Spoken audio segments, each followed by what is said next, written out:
Let me introduce to you one of my oldest styles of briefcases that I made.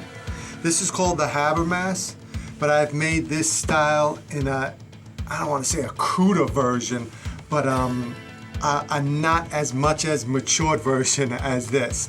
This Habber I made for a lawyer a few years ago, and it has become probably the staple of my Latch briefcases. It's basic, English bridal leather, hand-stitched, brass hardware, double compartments, just basic, simple looking, and it's got the shoulder strap and all that. It's just a basic, fine briefcase. So this is the Habber. Like I said, it's English bridal leather. It's brown, comes in all the colors that I have available all the time, black, lemon tan, whatever. And yeah, it's just a nice, clean, simple line briefcase.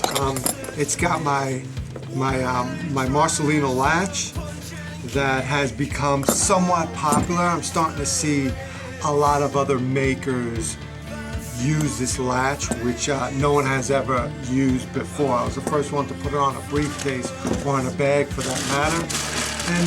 And I see a lot of people using it. Most of them I see the wrong way. Some of them give me credit, some don't, but that is the nature of this game. A lot of people, when they get into this business, they'll just copy someone else's designs. And my point is, I'm starting to see this design copied a lot. But I am the originator of this latch. It's a basic design. It's a buckle. I used to have lawyers come to me to make them briefcases like this, and they would always say that they love the traditional style and they love the simple hardware, especially like what a buckle might bring, but they don't want to keep opening and closing that buckle 3-4 times a day. They want something simple. So this latch is as simple and long-lasting and strong as it gets. The more things you put in the briefcase, the tighter the latch becomes.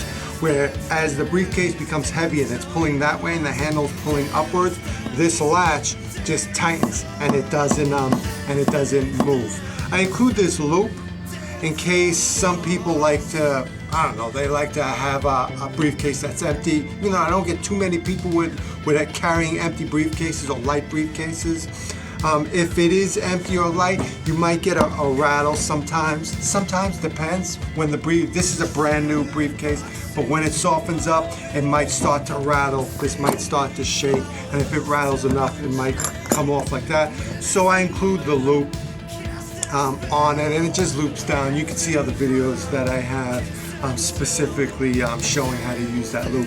But for the most part, if you have a briefcase and it's expanding out, or if it's heavy and the weight is pulling down on the latch, you don't need that. That's all you need, as you can see. You get in and out real quick and real easy. It's just as simple as that. So if you had it on a shoulder or on a thing like, on a table like this, you want to get in and out and then close it again. Put it down.